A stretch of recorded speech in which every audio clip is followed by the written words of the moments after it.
NEBOSH IGC Element 1 Foundations in Health and Safety. Welcome to Phani EHS Info. In this video, we'll focus on Element 1 Foundations in Health and Safety. You'll gain a clear understanding of the scope and nature of occupational health and safety, reasons for health and safety, the role of governments and international bodies, and health and safety management systems. We'll provide an overview of this element and highlight key exam questions to help you prepare effectively for NEBOSH IGC Paper 1. Scope and nature of occupational health and safety. This topic helps us understand how health and safety apply to everyone in the workplace, from employees and contractors to visitors and the public. It's important to manage health and safety risks proactively to ensure a safe working environment for everyone. Reasons for health and safety. Next, we dive into the reasons for health and safety. This includes moral. We have an ethical obligation to ensure our employees are safe and healthy. Legal. Following health and safety laws helps us avoid penalties and legal issues. Financial. Preventing accidents and health problems can save money by reducing costs related to injuries and illness. Role of governments and international bodies. We also cover the role of governments and international bodies. Organizations like the Health and Safety Executive, HSE, and the International Labour Organization, ILO, play a key role in setting safety standards and guidelines. Their regulations help us create safer workplaces. Health and safety management systems. Finally, let's look at health and safety management systems. This involves creating a safety policy, organizing resources, planning and implementing safety measures, measuring performance, conducting audits. Integrating these elements into overall management helps ensure effective health and safety practices. Next, we'll review important questions from this element that you need to know for NEBOSH IGC Paper 1. What is the purpose of health and safety management systems? The purpose of health and safety management systems is to provide a structured framework for managing workplace risks and ensuring the health, safety, and welfare of employees and others affected by the organization's activities. Define hazard and risk. Hazard. A hazard is anything with the potential to cause harm. Risk. Risk is the likelihood that a hazard will cause harm, combined with the severity of the injury, damage, or loss that might occur. Outline the meaning of the term safety.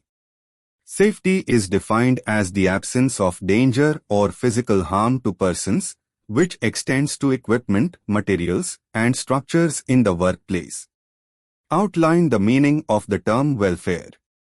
Welfare relates to the provision of workplace facilities that maintain the basic well-being and comfort of the worker.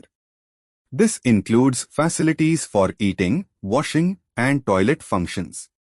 Outline the meaning of the term environmental protection.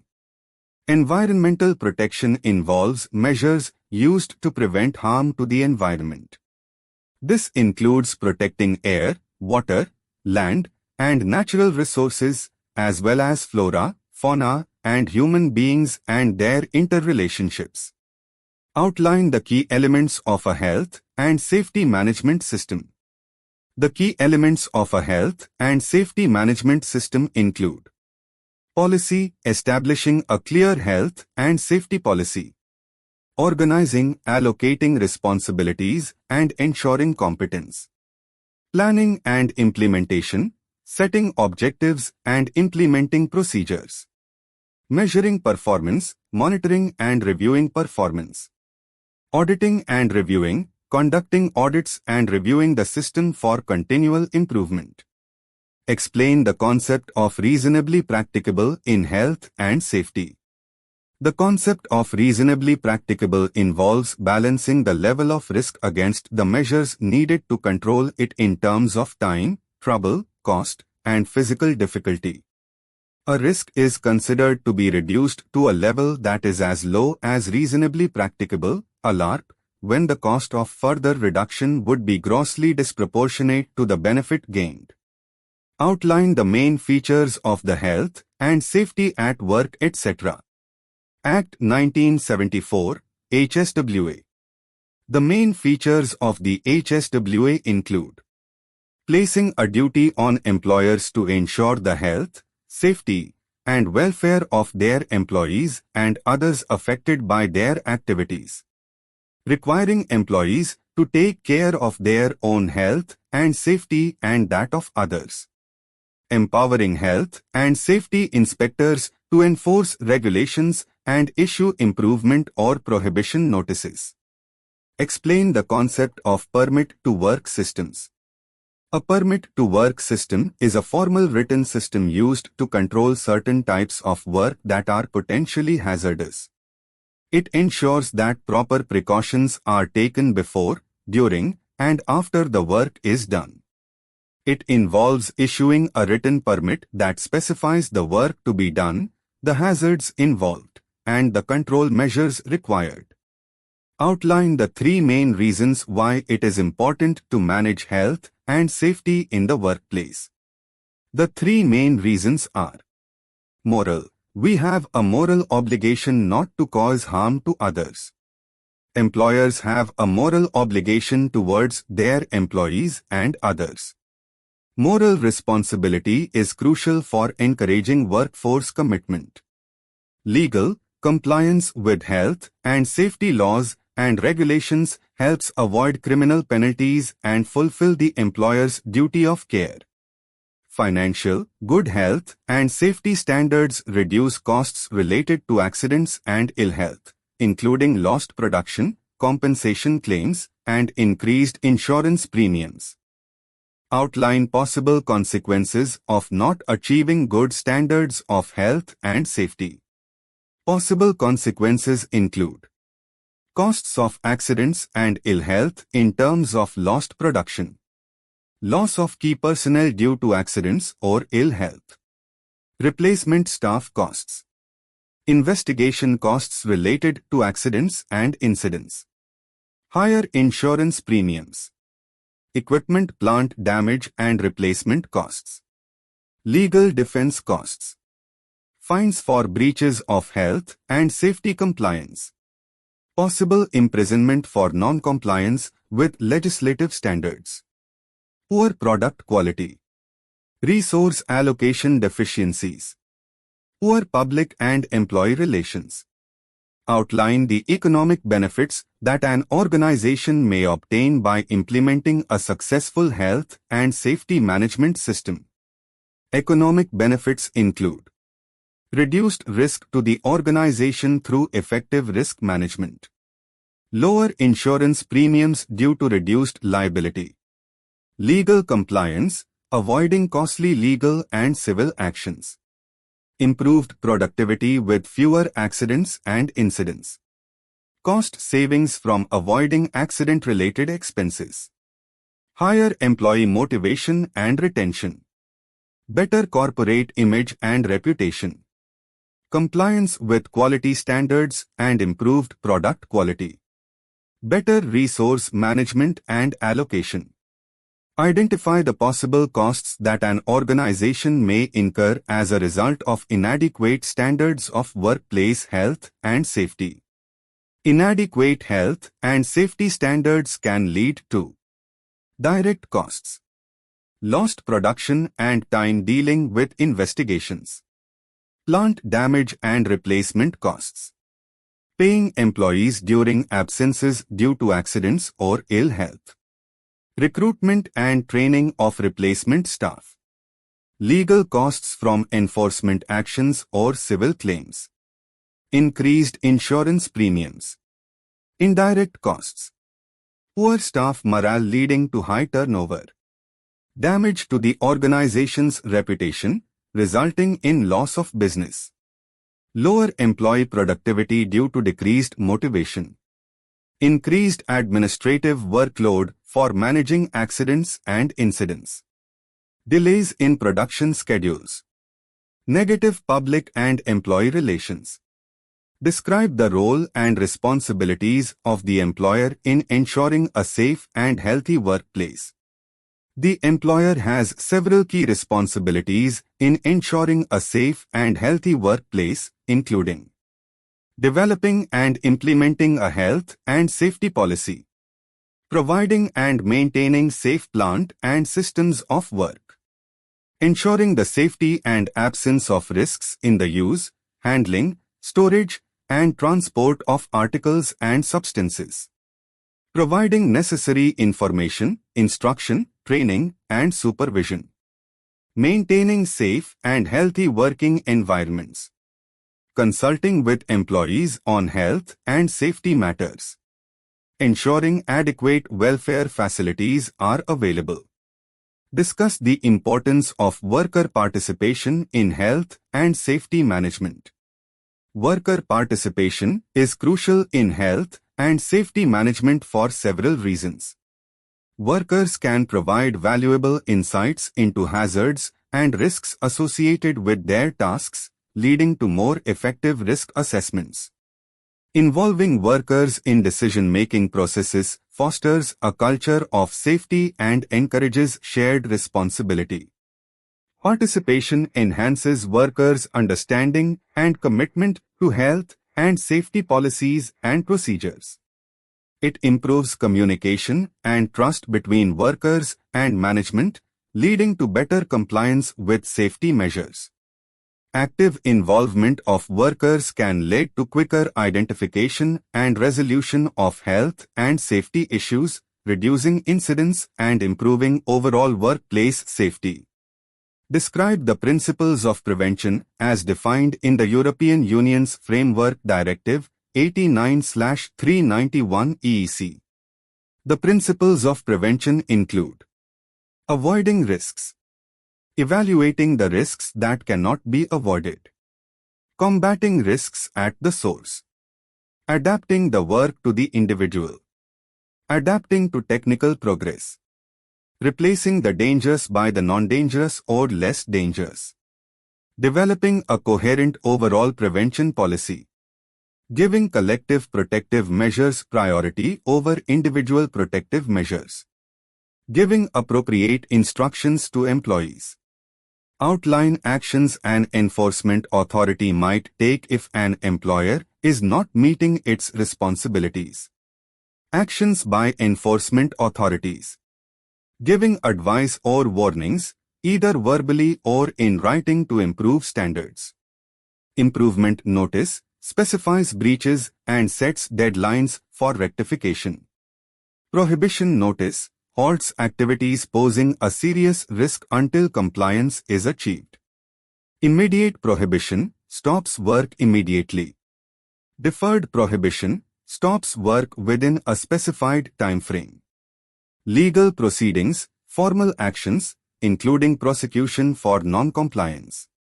Formal cautions, for minor breaches where public interest doesn't require prosecution. Prosecution, legal action that can result in fines or imprisonment for serious breaches of health and safety laws. Revocation of permits or licenses. In cases where serious non-compliance is observed, authorities may revoke operating permits or licenses. Outline the impact of failing to prioritize health and safety. Impact of failing to prioritize health and safety: increased accident rates, higher frequency of workplace injuries and illnesses. Legal consequences, fines, legal costs, and potential imprisonment for breaches of health and safety laws. Financial losses, direct costs from accidents and indirect costs like increased insurance premiums and compensation payouts. Poor employee morale, low morale leading to high turnover and reduced productivity. Damage to reputation, negative public perception affecting customer trust and business opportunities. Operational disruptions, interruptions in business operations due to accidents and subsequent investigations. Outline the steps involved in conducting a risk assessment. Steps in conducting a risk assessment. Identify hazards, determine potential sources of harm in the workplace. Evaluate risks, assess the likelihood and severity of harm from identified hazards. Determine controls, identify existing controls and decide if additional measures are needed to reduce risk. Record findings, document the hazards, risk levels, and control measures implemented. Implement controls, put in place the control measures identified during the assessment. Monitor and review, regularly review and update the risk assessment to ensure ongoing effectiveness and address new hazards.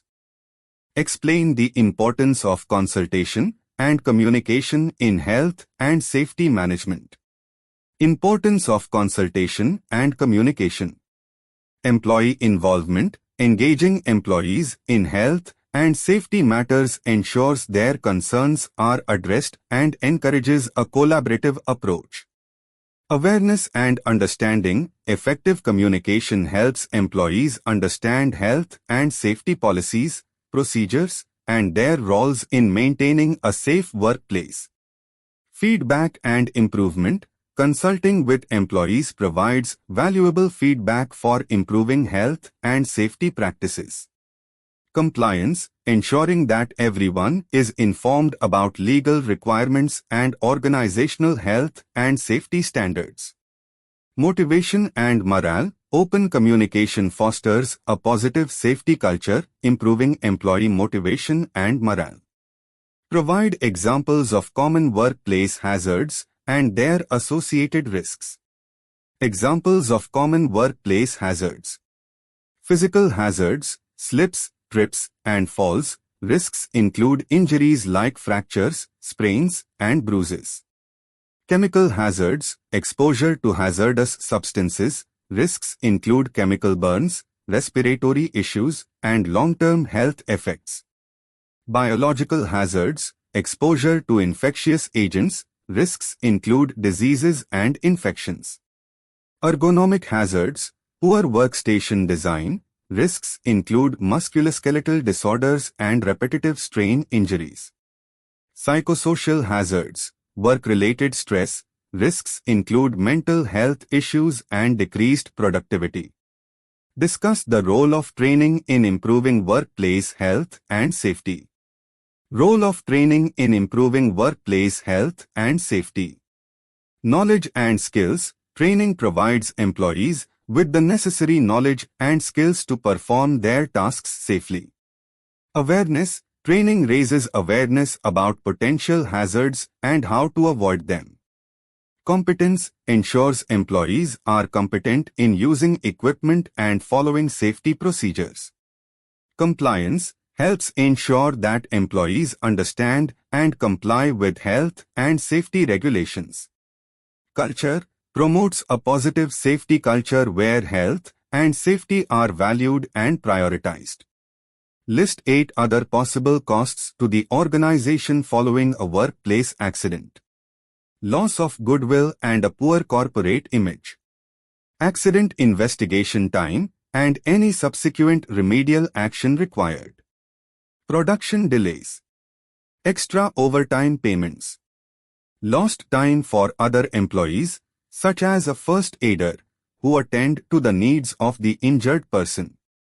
Recruitment and training of most replacement staff. Additional administration time incurred. Lower employee morale possibly leading to reduced productivity. List 8 other possible costs to the organization following a workplace accident. Loss of goodwill and a poor corporate image. Accident investigation time and any subsequent remedial action required. Production delays. Extra overtime payments. Lost time for other employees, such as a first aider, who attend to the needs of the injured person. Recruitment and training of most replacement staff. Additional administration time incurred. Lower employee morale possibly leading to reduced productivity. List 8 possible costs to an organization when employees are absent due to work-related ill health. There are a range of costs that can impact an organization, including but not limited to replacement of staff, retraining those who will be replacing those absent, project delays, medical costs, payments while the person is off work, compensation costs, civil, defense costs of a criminal and/or civil action, adverse publicity, loss of staff motivation which will impact productivity, revision of work processes, investigation costs. Identify sources of information that an organization may use to help maintain and promote good standards of health and safety in the workplace.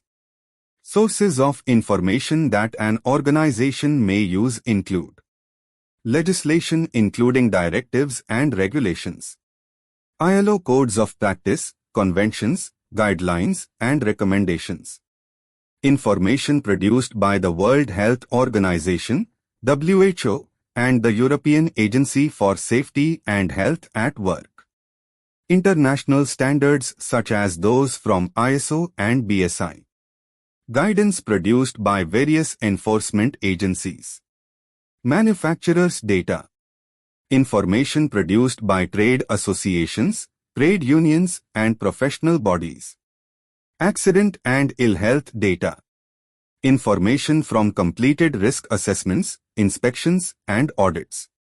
Outline possible reasons why good standards of health and safety in the workplace may not be achieved. Reasons why good standards of health and safety may not be achieved include a lack of management commitment, poor morale among the workforce, and a lack of motivation, frequent changes in the organization, a lack of resources possibly due to a harsh economic climate, conflicting demands with priority being given to production targets and meeting deadlines, poor communication and consultation with the workforce, a failure to provide adequate training leading to a lack of awareness among workers, a failure to complete risk assessments and to produce safe systems of work and method statements. Generally poor standards of health and safety in the industry leading to a lack of peer pressure. Outline 4 powers available to an inspector when investigating a workplace accident. An inspector has the power to enter premises at any reasonable time, accompanied by a police officer if necessary, examine, investigate, and require the premises to be left undisturbed, take samples, photographs, and, if necessary, dismantle and remove equipment or substances, require the production of books or other relevant documents and information, seize, destroy, or render harmless any substance or article, issue enforcement notices and initiate prosecutions, issue a formal caution when an offense has been committed but it is deemed that the public interest does not require a prosecution. There are 2 forms of prohibition notice. Immediate prohibition notice stops the work activity immediately until the specified risk is reduced. Deferred prohibition notice stops the work activity within a specified time limit. Identify actions an enforcement authority might take if it finds that an employer is not meeting its responsibilities. Possible actions include giving advice or warnings either verbally or in writing, requiring that improvements are made within a given period of time, requiring the cessation of work until improvements in health and safety are made, taking formal legal proceedings such as prosecution. Outline the reasons why it is important for an employer to keep the training records of their employees.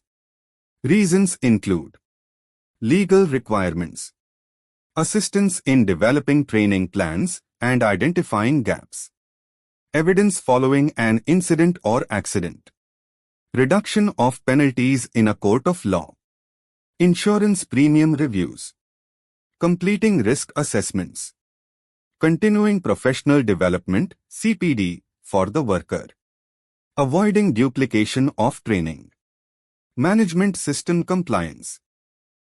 Identify the various measures that might be used to assess the effectiveness of training.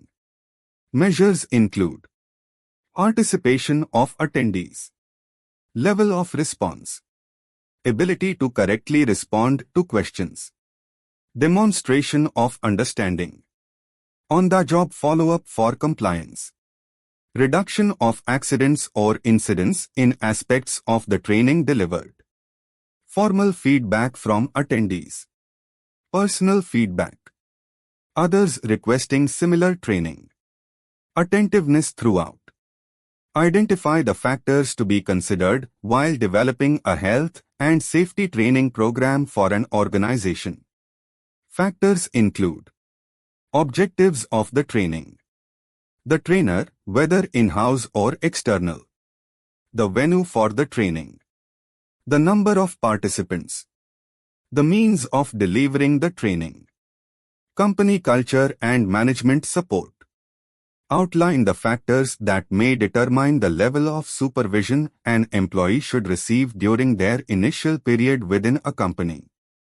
Factors include complexity of the work, age of the individual, attitude of the individual, special needs, previous experience, past accident situations, peer group attitude, type of PP required, level of supervision available, type of work being undertaken, substances used and their effects, legal requirements. Outline reasons why an employee might require additional health and safety training at a later stage of employment within an organization. Reasons include general refresher training, ensuring consistent approach to safe systems of work, changes in the workplace and work practices, movement to a new location within the premises, identifying further training needs due. Identify 8 other possible costs to an organization when a serious accident has occurred at work, excluding replacement and retraining of staff. Possible costs include lost production, staff absence and sick pay, repair of damaged plant and equipment, damage to products, investigation and remedial action, additional administration costs, increase in insurance premiums, fines and damages awarded, court and other legal representation, loss of business image, detrimental effect on employee morale and reduced productivity. Thank you for watching our NEBOSH IGC exam guide.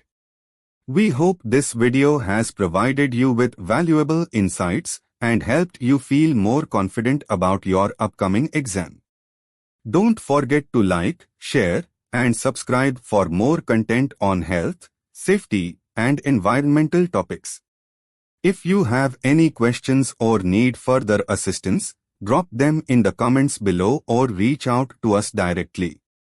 Good luck with your studies and see you in the next video. This is all about today's topic. Thanks for watching Phani EHS Info. And don't forget to subscribe our channel to get immediate notification of our videos. Share our videos to your friends and colleagues to create safety awareness. If you have any questions and requirements, please comment in comment box.